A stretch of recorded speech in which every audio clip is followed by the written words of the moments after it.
Hello and welcome to the Bold Leadership Story Show, where we talk about experiences shaping exceptional lives. And today I have the honor of speaking with Craig Sides.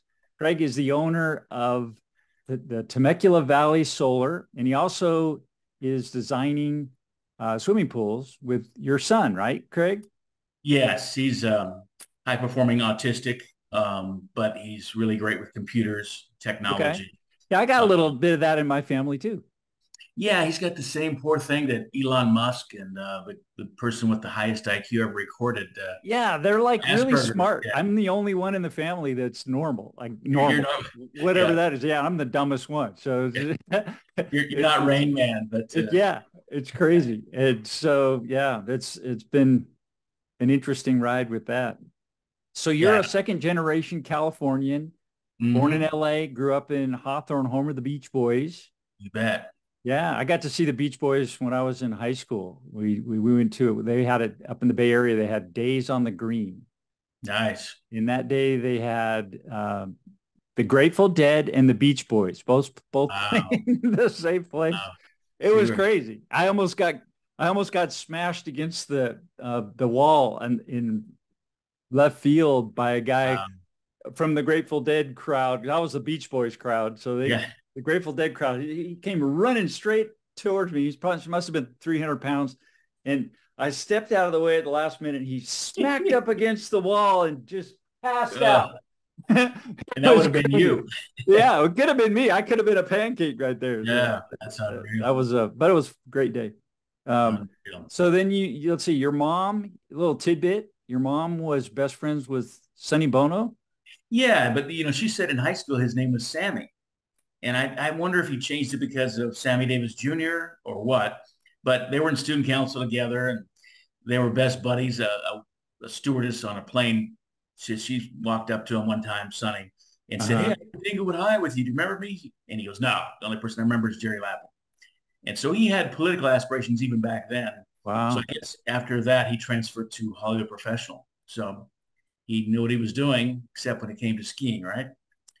Yeah, unfortunately. Are you a skier? Um, Last time I skied is after I took my real estate broker's exam because I figured I had to blow off some steam. So I went up to Mammoth with a buddy of mine and he's like, "Did you pass?" I go, "I don't know." Second day we're skiing, he goes, "Did you pass?" I go, "I don't know." Third day I go, "Yeah, I passed." And he's like, "How do you know?" And I think what we do is we internalize, we go through it in our brain. And I went through it all and I studied on my own. And sure enough, I had passed, even though I didn't have the crash course this other guy had with the same school and he didn't pass. So Huh. yep. So I had a license to be a broker. I was active in that for like 20 years, but my motto was I don't sell homes, I just do loans. So Okay. I was Country Craig, the lone arranger, riding a Uh, horse named Docs, branded with a dollar sign, and that's no bull, but it's best to wear your boots just in case. all right. I could hear a little bit of that radio voice coming in Uh-oh. Oh, no. there. That's cool stuff. So you grew up in a family of athletes. So how many brothers and sisters did you have? Yeah, one brother, one sister. My sister's the number one modeling agent in the world, and my brother's a successful attorney. And it's my dad who had a world champion racehorse when he was just 38, world record holder. Okay. They have a Yeah, I've stakes race. got my brother-in-law is in the horse race world too. That's fun. I mean, he's taking me, different places, and he goes to Kentucky Derby, and they get on the private jet and they fly out there, and Oh, nice. yeah. Yeah, we have box seats at Del Mar. So my mom shuts down her real estate biz, even though she's 85, still active real estate broker. She's also a hair model and she drives a convertible, 85. Hey, Yeah. wow, You know, that two sounds new, like fun. two new You got good shoulders. genes, man. She's Yeah. like still going. Yeah. Yeah. She did go to the Kentucky Derby, but it was an unfortunate thing. I mean, she enjoyed herself, but she actually strewn my father's ashes on the track Okay. because he said he would never go unless he had a horse in the race. All But right. yeah, That's weird stuff. good stuff. So then you were playing football, got a little bit involved with that. Yeah, 14 years of football got me through college. So the idea is now I only have two brain cells left, and if they don't connect, nothing happens. Where'd you Yeah, my play? mom. Lawndale High School in Los Angeles Valley College, we were national champs, Potato Bowl champions. And then I was supposed to go to Colorado with my teammate, and I got the mumps working security in LA, and I almost died at 19. And so I lost the scholarships. I finished up at Humboldt State University up there. Okay. We still have a guy playing in the NFL, Alex Kappa. He was right guard for Tom Brady, so he's got a Super Bowl ring. Oh, wow. Very, very cool. My teammate who went on to Colorado, he got 2 Super Bowl rings for the Raiders and played 7 years for him, Otis McKinney. So what a difference a day makes, huh? Yeah. So, yeah, I utilized football. And then I told the coaches up at Humboldt, hey, I want to get into commercial radio because it was on the college stations. And they made a phone call to K-Redneck Radio, 1480 on your AM dial. So got on K-Red and then in a couple other stations, and they were selling one. So I thought, I'll go back east. So I went back to Virginia, Central Virginia, worked on this station up in the boonies in Crozet. Now, so what is that like? What kind of radio is like? What? These were country music stations mostly. Okay. This was the Country Twins, atop the hill in Crozet. They were WPED and Z102. And up there, they still have the feuds. It's not the Hatfields and McCoys, it's the Shiflets and the Morrises, which is Morris. It's the English and the French still fighting. And you go in the wrong place, you get shot. You know, because I called up and said, hey, apartments in Crozet? She goes, Crozet? It's Crozet, boy. That was the engineer's name. You want to get strung up? And I'm like, no, man, I don't want to get strung up. And yeah, it was different out there. I think I got shot in my car once. I got a couple tickets with California plates because next time I changed my plate. Wow. Yeah, it was like you came to California here? I go, yeah, what's wrong with this place? Well, nothing, but my first date was with a nurse. Went over the house. They were eating squirrel for dinner. I go, squirrel? Well, it's a little greasy. It's an acquired taste. And I'm like, oh, geez, I think I'll pass. Oh, my. So did you try it? No, I didn't try it. But that was good because I was staying with these people out in Keswick. We lived on the same street with Sissy Spacek. And we were going to go squirrel hunt, but it was 0 degrees and windy, and we didn't get any. So I've heard of like eating squirrel brains. You know, I had buddies that you used to go squirrel hunting and they'd eat the brains. I never did that, but it's like, okay, whatever. Or possum jowls, you know. Wow. Crazy. Are what you eat and you get squirrely. Yeah. No, it was different. And then when I left, they called me a damn Yankee. Damn Yankee, we know you'd go home. I go, I'm not a Yankee. I'm from Southern California. They go, y'all Pinkos out there, you know. And I had to learn how to speak too. I said, how do you say these words? I'm doing the newscast, and the guy calls up and says, where in the hell are you from? Some kind of English teacher or something? Think you're better than us? And I said, it's proper to talk with an accent when you're on the air. So when I'm off the air, I can talk like this. It was an experience. But yeah, down in Charlottesville was the preppy capital of the world. And then you get up in the Crozet, and it was like going back into the Ozarks and craziness. Guys on the porch with the shotgun, you know, like yeah. Yeah. Banjo. Lucky I shoot a bow, see, so I can fight back. Yeah, wow. Yes. Are you a toxophilite as well? Lover or student of archery? Yeah. No? Okay. Crazy. So you were San Luis Obispo. What were you guys called up there? What was your Mustangs? Oh, that's right. The Mustangs. Yeah. Mustangs. Yeah. And you do, looks like you do voiceovers? I'd like to get back into voiceovers. The voiceovers, last ones I did weren't really exciting. They were for asbestos abatement. And they said you need to become EPA certified so you can do the voiceovers. So you can say EPA certified? Yeah, I became EPA certified asbestos abatement supervisor, contractor, and inspector. And then I did these tapes, and then they're sent all over the world through Bechtel Corporation, like Australia and Germany. And actually, that's a teeny company. Yeah. Yeah, the guy a couple of years ago, he says, yeah, I went through the NATEC course. I go, you recognize my voice? He goes, I thought you sounded familiar. Okay. Well, you had to listen to 6 hours of me. And he goes, yeah, and I got tired of it. Yeah. So, yeah, I'd like to get back. And even my son is funny. Growing up, he would collect memorabilia on voice actors, you know, and he's got a deep voice. And he's got the resonance, and I have the voice and diction and articulation. So maybe with the combination. Yeah, well, with AI, maybe you could combine the two and make it work. That'd be great, yeah. Don't get me started on that. It would give me a full range. Yeah. Wow. So then you went through radio, did your thing. And how was that? What was your thoughts on that? I mean, what would be your advice on somebody who's, young and ambitious and wants to go and do something fun? Would radio be on your list? Yeah, I liked it.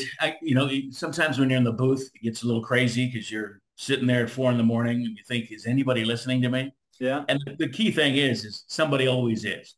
So I would at 4 a.m, I'd say, hey, somebody call up and tell me something about dogs. And there was somebody there. And the other thing was nice is you're part of people's lives and you don't realize it. Guy says, yeah, I came over the mountain, I bagged my first buck, and Country Craig, you're the first voice I heard. This other guy said, I proposed to my wife and you were on the radio with us. And I'm like, wow. Oh, that's so cool. Yeah. And it was, so you're like, small town celebrity type thing, free bowling, free records and free drinks and whatever. Mm-hmm. But yeah, it was kind of crazy, up in Humboldt, just semi-small town. And I couldn't do the stuff I played. You know what? I heard something about that. Are they at Cal Poly now? Yeah, they're called Cal Poly Humboldt. Okay. Yeah, I'm from Cal Poly, San Luis Obispo. So right. So they must have cool. Received more accredited classes and that type of thing, I would imagine. But yeah, it was nice being part of people's life. They come to the club and they go, yeah, you're there at the club. And I turn the radio and you're there. You're never working. I go, no, it's because I'm always working. Yeah, you just don't see it. Yeah, I got friends going, can you go back on the radio? And I go, why? You want to listen to me? He goes, well, maybe a little bit, but that way, when I don't want to listen to you, I can just change the station. Yeah, turn you off. Because when you're in front of me, what do I do? But it was more fun getting out and like doing the parades or the live interaction. Yeah, why is that? So you can get, because you have a pretty good face. I mean, you're not. I've heard people that do radio. They have a yeah. So yeah, you got a pretty good presence. Well, I don't know about that. My mom never said. She said I wasn't a pretty boy, but I had rugged good looks. Whatever that meant. But no, it was neat when you go out. Like for example, last station I was on was Escondido, KOWN Rock 92, and we would go like to a nightclub, and we're sitting there in a booth having cocktails with a microphone, like in front of you. And there was a hypnotism show. And, in between, we would make comments because I guess it was a law that you can't broadcast hypnotists live because in the old days, people got hypnotized. Really? Yeah. Oh, wow. Yeah. And I'll tell you what. That could be a wild time. Somebody, come in and somebody's hypnotized. Go, what happened to you? Yeah, everybody's going, snake, snake, snake. And you're like, what are you talking about? But it's amazing. I mean, my major was speech communication, which is group persuasion, nonverbal communication, but I've never been trained in hypnotism. But when I was doing solar seminars, on 2 occasions, I actually hypnotized the entire audience. I didn't know how I did it, but I realized it when their heads went back and their eyes rolled in the back of their head. I'm like, holy crap. Did they pull their checkbooks out? Yeah, I told my reps, come out, give them a pen, hand them the contract, let them sign and walk them out. They did. And I don't know when they came out of it. Yeah, that's cheating, man. Oh, man. Yeah. But yeah, I don't know how I did it, but if I knew, I could do it every time. Yeah. But I wanted to show, I got your, got a couple pictures up here I wanted to share. That's you. Yeah. Standing over the pool. Did you and your son design that pool? Yeah. That's a sculpture rock pool. It's got like a small grotto, waterfall, and then a slide. And that's cool. French gray plaster for that deeper lagoon look, and then sculpture rollover into the pool. So there's no tile, so it's like a natural lake look. Right. Yeah, that's beautiful. Yeah, the yard wasn't that big, so we did what we could with it. Yeah, it's a nice pool. It's just making the best out of that yard. Sure. And then you do solar, so that's one of your installations. Yeah, so we've done solar. I've been in solar for over 40 years. I left the radio station in Escondido in 1982 and went to Arizona to start in solar. And so what are you doing here? Are you giving a little clinic? Yeah, it's a training for what's called ground mount solar. That's up in La Cresta, Murrieta. And so when you don't put it on the roof, and because they're 5 to 7 acre parcels, you can do the freestanding solar panels, and then you don't have to worry about shade factor either. Right. So actually, I'm back with that the owner of that company after 14 years. That was 14 years ago. Uh-huh. And he's now COO of a corporation nationwide, and we opened an office in Murrieta. So trying to get that going and join with the rest of them and see what happens. And that's the other one was Doctor friend of mine in Bear Creek. Mm-hmm. And he's the actually the doctor for the Angels Hall of Fame orthopedic surgeon. And so that was one of the first jobs we did here in Murrieta. It's actually a 3-story, and put the photovoltaics electric generation panels up. Mm-hmm. But you got to worry about golf balls on that one. So, yeah. On the course, but he's a good golfer, very good. He actually put up Ricky Fowler in Mexico a few weeks ago. He's got a 20,000 square foot home down there. Mm-hmm. And our other friend, he used to be Ricky Fowler. You know, Ricky Fowler, the golfer from, he came in, he was leading the U.S. Open last week, and then he faded. Yeah. I was watching a little of that. We were at Rodrigo's over here enjoying some margaritas in the afternoon and watching the match. Yeah, a friend of mine, Bob Parker, was his chaperone when he was younger. So he'd travel. That's our old office. We're the pool company on Adams Murrieta. We're there for 25 years, and then sold it, and then I re-roofed it and put the solar on it. Very cool. But yeah, Bob, I asked him, I said, did you ever beat Ricky in golf?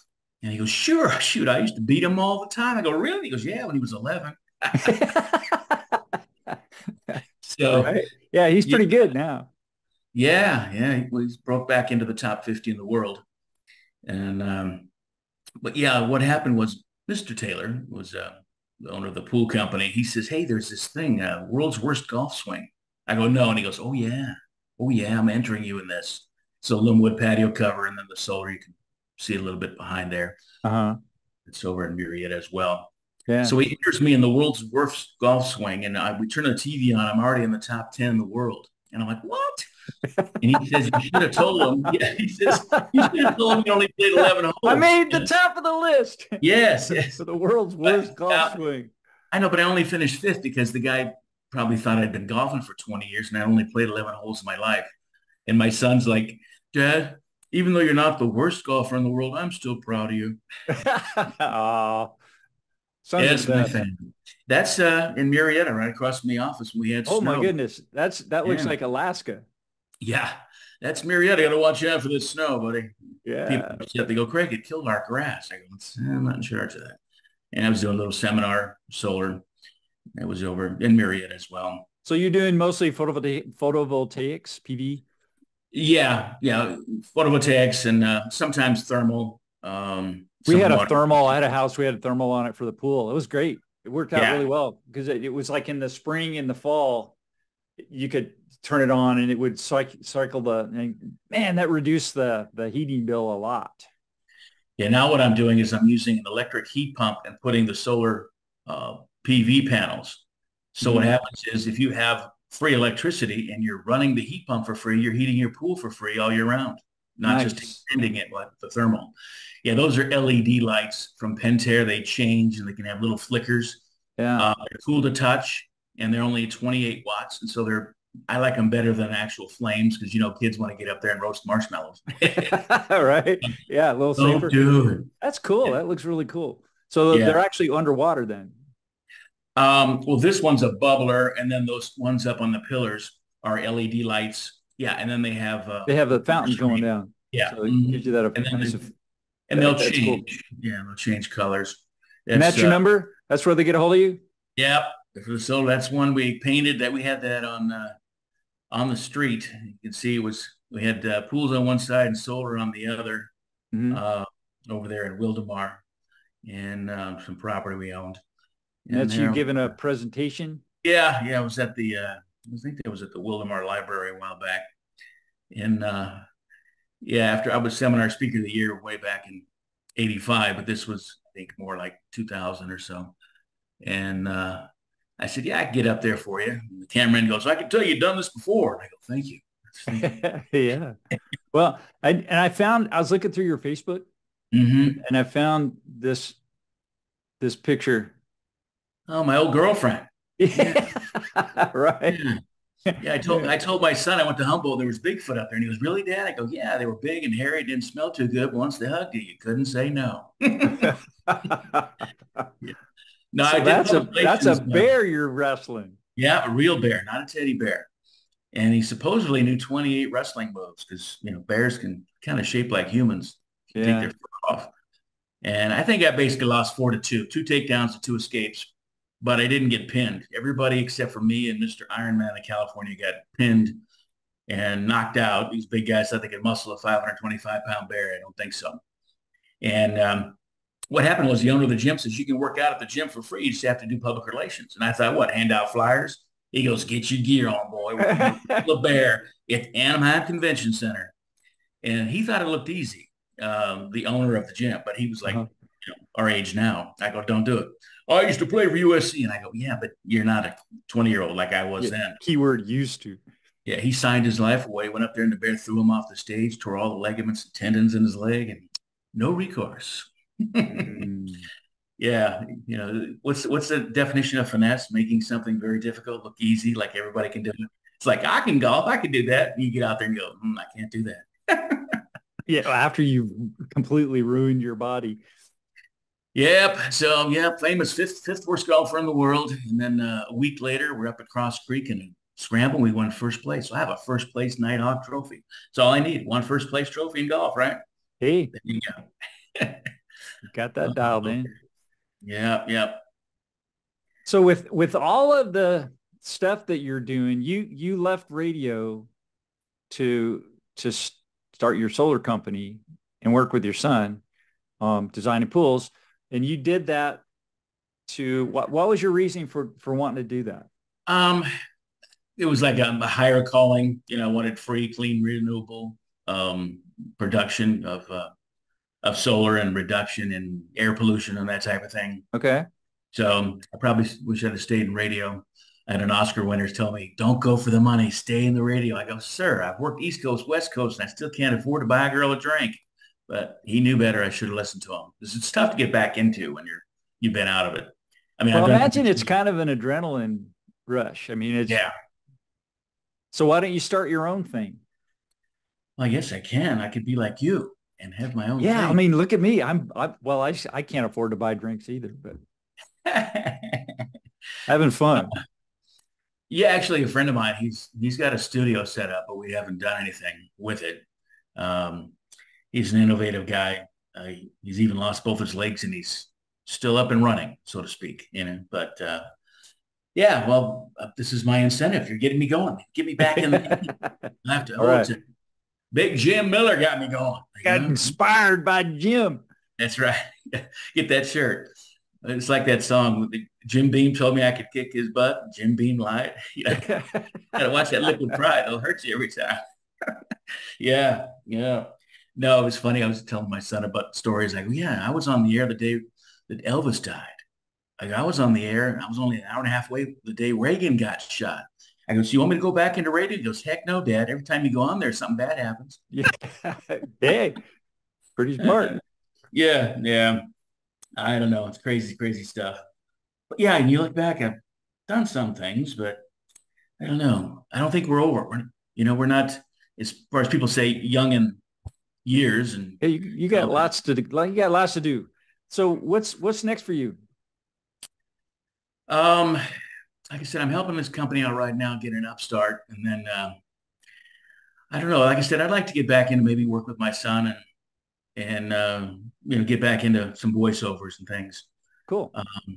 Yeah. Back then on the small time radio, people think you work 4 hours a day. They go, you're on the air for 4 to 8, but you're actually working like 14 hours a day. Because what you have to do is you have to get up and you have to go to the businesses, sell airtime.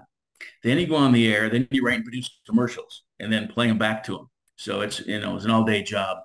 But like you said, it was exhilarating. It's like when my friend of mine went to college a year ahead of me. Mm-hmm. And he said, I did these one-act plays. He goes, Craig, it's just like we're playing football. The rush, get up on stage, So we did some acting, some plays, and did some, I represented the university in Reader's Theater and prose narrative. Mm-hmm. And then he went on in acting. He had a little part in New York, where he got to tackle Robert De Niro. So we were on set for like 4 months there with him. And and Martin Scorsese and Liza Minnelli. And yeah, he went more to the acting, and I said I'll go to the radio, and then we'll get together in the end. But hasn't happened yet. But he's still a producer director, doing a little bit of things. He owes me a part. He knows that. But Time to knock on that door. yeah, I'm still waiting, still waiting. But so I'm open like you are to opportunity, you know. So yeah, I would like to get back and, you know, like you said, maybe a production thing. It's not like the old days where you have to drive down there. It's like I was on my way to K Rock to cut some commercials, and the riots broke out. So kind of yeah, cut everything short. And then it was up in LA. yeah, yeah. That was at that time I was working a sales territory, and that was my territory. Wow. And it was like once a year we'd have 2 weeks. It was happening like once a year for 3 years. Yeah. So I just took vacations those weeks. It's like, dude, I'm not going in. Yeah. Because it was crazy. No, my sister wrapped a black towel around her head because she was working on Sunset Boulevard, and drove home because she didn't want to be a target, you know, with blonde hair. You know? Yeah. Boom. Yeah. Crazy stuff. Yeah, I had a friend that grew up in Watts, and he was like the only white guy on the traveling softball team. And when the old Watts riot broke out, they took him under and protected him, you know, when they were driving around with Jeeps and 50 caliber machine guns. Mm-hmm. Not fun times. Did you have much of that up in the Bay Area, or is it mainly concentrated down Not here? Not really. There was some in Oakland. There were some things going on in Oakland, and but it was, my dad worked in Berkeley, and that was just crazy. I remember walking down University Avenue, and I was in probably, I don't know, 5th or 6th grade, and I was getting asked if I wanted to buy acid and, you know, drugs or what, you know, whatever. I was like, no. Do I look like I want to buy that shit? No. So it's crazy, but good place to grow up. Yeah. Yeah. When I got to city fever up at Humboldt, I go, I got to get to a city. So I drive down to San Francisco. Mm-hmm. The parking and everything, I only last a couple of days, and I'm like, I got to get out of here. But yeah, a guy came up to me on the street and goes, hey man, you want to buy some weed? I go, buy some weed. See, my claim to fame is I graduated from Humboldt State, and I've never smoked marijuana. They all only we under that's a bold move right there. Oh yeah, bowls of it on every table. My friend was a grower. He let me go hunting in the off season, and they go, you should be our salesman. I go, why is that? They go, because the profits won't go up and smoke. Yeah, because you're not going to smoke them up. That's fun. If this guy goes, hey man, you want some weed? I go, nah. And he goes, you know what? This is back then dating us. He goes, you know, you're a pretty big guy, but I'll fight you. I'm like, what are you talking about? He goes, you just be too cool, man. You be like Beretta. I'm like, okay, I really got to go. But yeah, I can tell you the rest of the story, but it was pretty wild. Well, I'll tell you, came into my motel room, and then I get my wallet out of the trash can, because I'd leave it in the trash can because I figured nobody's gonna look for it there. Uh-huh. What's going on? I go, man, I'm just a student. Here's my student ID. He comes over and he opens up a bag of cocaine. And I'm like, what are you doing? He goes, I'm just showing you I have this on me. I ain't trying to sell you. I'm not trying to sell you anything. And he backed out and he ran away and left it there. I'm like, wow. So we'll go to San Francisco and everything's free. Such a deal. Wow. Yeah. But no, we used to come down and play like San Francisco State, Hayward State, UC Davis, all those schools in your area. Mm-hmm. So what is the Cal Poly? What does that have to do with it? It's not agricultural like UC Davis. What is the Cal Poly? What is well, it was when I started going there, it was where the men were men, the women were men, and the sheep were nervous. Yeah, well, that's Humboldt. Yeah. It was a country place. There were a lot of Aggies. It's a really good architectural school. And it's evolved since then. The place has gotten much bigger, and it used to be mostly guys, but that's all changed now. Yeah, that's what I used to tell people at Humboldt. The girls softball team would walk by, and I'd say, please don't hurt me. I'm only a linebacker. Right. But I got my first recruiting letter from Cal Poly Pomona, from Jim Zorn. Remember the quarterback for Seattle? Oh, yeah. Yeah. He went there when they had football. Roman Gabriel used to coach there. Okay. The quarterback from the Rams. From the LA Rams, yeah. Yeah, he coached there. And but yeah, when I was a junior in high school, he sent me my first football recruitment letter. So I remember that well. God, that's great. It's good memory. And I said, you know what? It's smoggy out there. I don't want to play there. And guess what? I bought a house and lived right across the way, Diamond Bar, for 10 years. And that's what happened. I'd swim in my pool and my lungs would hurt. I'm thinking, am I doing more harm than good? So when my son was born, I moved down to Murrieta back in like 495.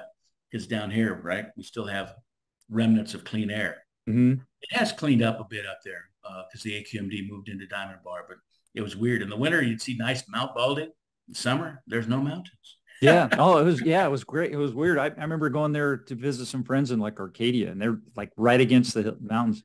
And I remember there was a family that came in, and they had a son. It was probably, I don't know, 7 or 8 years old. And they came in one day and it was completely, brown out, couldn't see the mountains at all.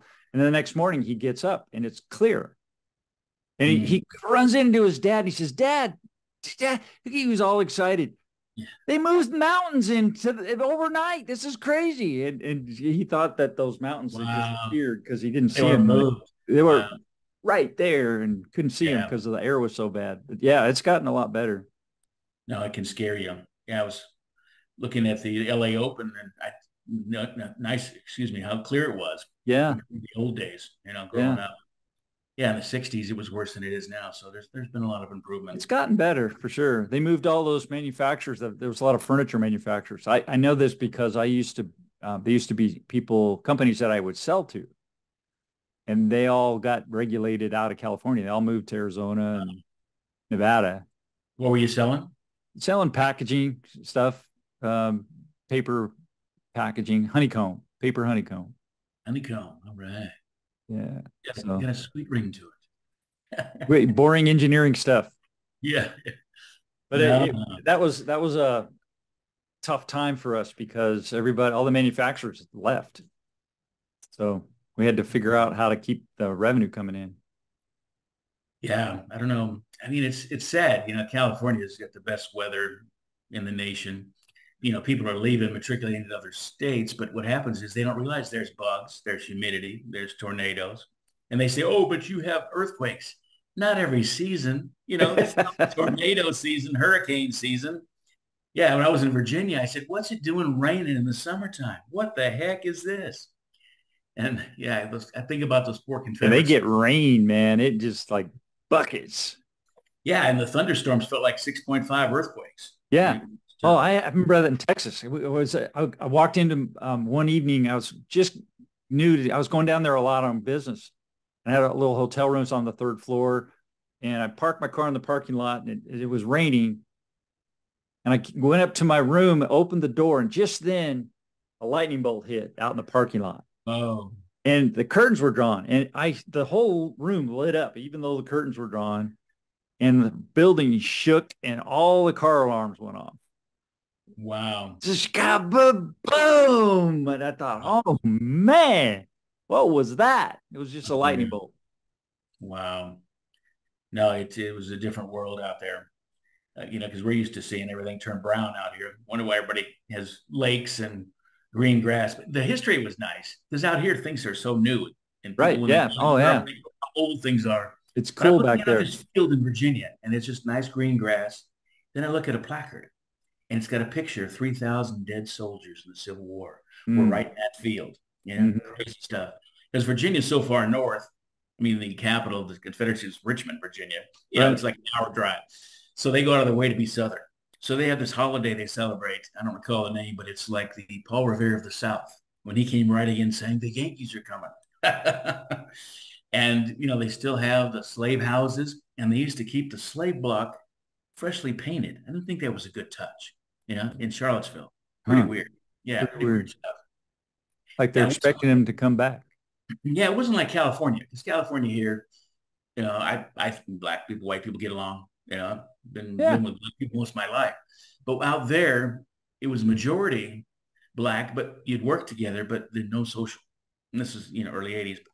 After hours, it was like, oh, you don't do that. And I'm like, okay, well, it's the way it is here. And they go, we're in the South, boy. And I go, okay, whatever.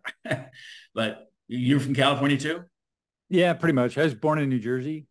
Jersey. Jersey. Yeah. Moved out here when I was 5. So Pretty I much a heard native that. You were Californian. in kindergarten with Tony Soprano. That's right. That's you, right?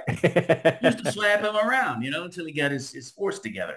Didn't you tell me one-on-one he wasn't so bad, but then he got connected. He was a made man, and then you had to back off. You had to move up to 5. That's rough. From New Jersey. You ever been back? Jersey. Doity doity, poiple boys, poichin a poichin to Jersey. Have you been back, Jim? Oh yeah, we got family back there. So we used to go back quite a bit. Haven't been in a while, but yeah, we used to go back for weddings and different things. Like my mom lived in Boston until she was 8, so she had these little skis. And then she went back. My niece just got her MBA from Boston University or Boston College. Oh, cool. There. Yeah, she's amazing, Olivia. She goes by Liv Kennedy on YouTube, and she's a singer-songwriter too. So just 2 days ago, she was singing in Hollywood in front of a packed crowd on one of her songs she hasn't released yet, just after getting her MBA. So pretty wild. Wow, that's awesome. Yeah, she's destined for greatness. So yeah, she's already going to be hired by Johnson & Johnson. She went through the internship program. They love her. So I always told her, you're destined for greatness, young lady. She's like, thank you, Uncle Craig. But yeah, different culture shock is her brother, Cole. He was playing football. I mean, they live in Los Feliz, like Silver Lake in LA. Okay. Yeah.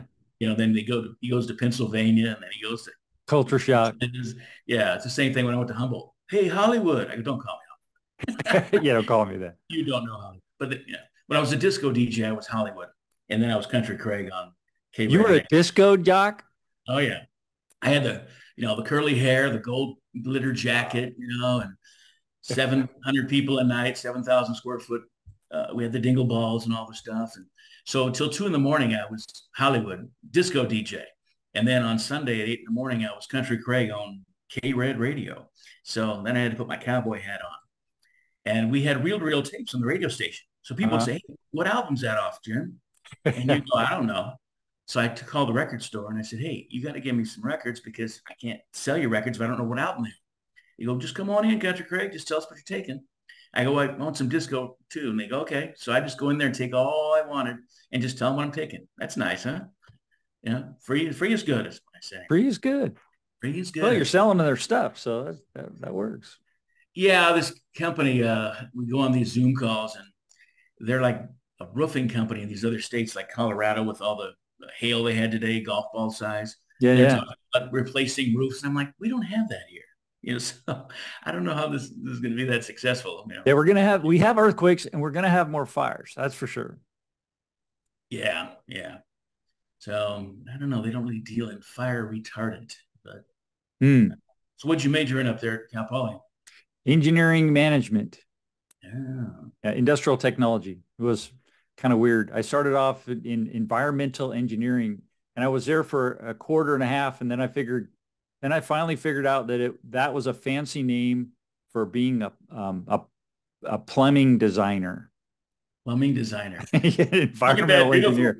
See, baby. Yeah. So I was like, no, this is not me. Not me. So wow. That's a trip. I had to switch majors, but I got in the door. So that was cool. No, that's good. Yeah. When I did my seminars, I represented the Association of Energy Engineers out of Atlanta, Georgia, solar, geothermal, and wind, that type of thing. But it was tough going from being on stage to one-on-one in people's homes. It was a little over the top for a while, because you're used to talking to 50, 100 people, whatever. Right. And then you're talking to one-on-one person. You're like one person. Then you got to kind of make that make the deal happen, right? Yeah. But I think, looking back at you and I, as far as diverse experiences, there's two schools of thought. Like my brother always wanted to be an attorney. So he goes straight and he's successful at it. And the problem is when you go to college is you have all these professors and they all want a piece of you. They go, you're good at this. They told me I was a natural feature story writer and the world would lose something magical if I didn't pursue that. So I was a columnist for a little while for Sports Legends News magazine. Uh-huh. But, and then the art teacher wants you and this person wants you and the anthropology teacher had me tutoring. But what happens is then you don't know what to do because you're saying, right. And so I look at it, my plan is called the pyramid plan. You build a wide base and it gives you that great stability. So when you find out, when I grow up, that you get to that peak, you can't fall over because you have that wide base of experience. Hey, that's a good philosophy. Yeah. Right? Yeah. And we're never going to grow up. So, hey, we got plenty of No, time. I know. What the nice thing is when we're growing up, I remember like in third grade camp, sixth graders were old people. It's like Yeah. Right. 15-year-olds were old people Yeah. and 30-year-olds were old people. And we're looking at our age and we're going, wow, are we old people? But I don't feel like old people. Do you? No, I don't feel like old people. No. But I mean, if you go by chronological age and you're like, you're that age, you're that old. I remember when I moved down here to Temecula, I was having lunch with these guys and they go, you're 38? I go, but I look 31. They go, yeah, but 38 is old. I wish I was 38 again. I tell people, yeah. My son goes, how old are you today? I go, oh, 49. He's, oh, okay. I was going to say 39 and beholden to no one, but my daughter's 39, so can't go there. Yeah, that would not be good. She'll call No. you on that. Yes, yes, yes. That's crazy, crazy. But yeah, it's all relative.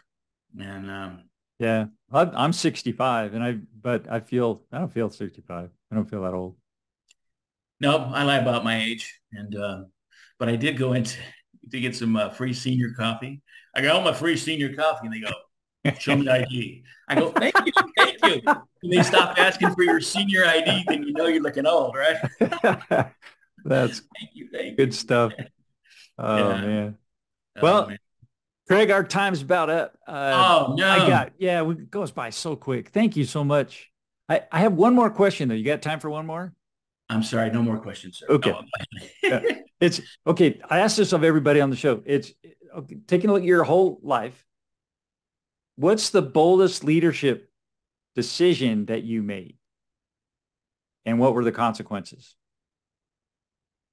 I'll tell you the boldest leadership decision I made. One time we had a house in Sun Valley in the Valley, San Fernando Valley. The Yeah, coach had yeah. us a house to live in Okay. for football.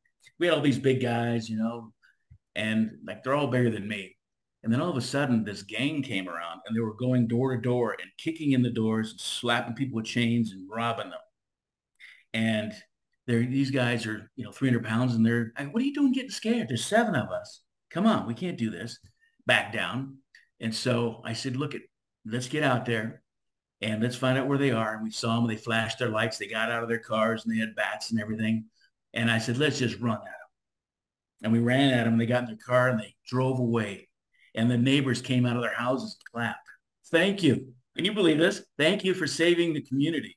Wow. If I hadn't organized these guys, they would have been fodder. They just sit there and taking it, even though they're great athletes and 300-pound, future pro football players. So I think in crisis situations, I do rally and organize and handle the pressure. Get a neighbor with a snake in the house. Dad wasn't there. He's a doctor. So I go in there. No premeditation on this. I grab the snake by the tail and I start swinging it.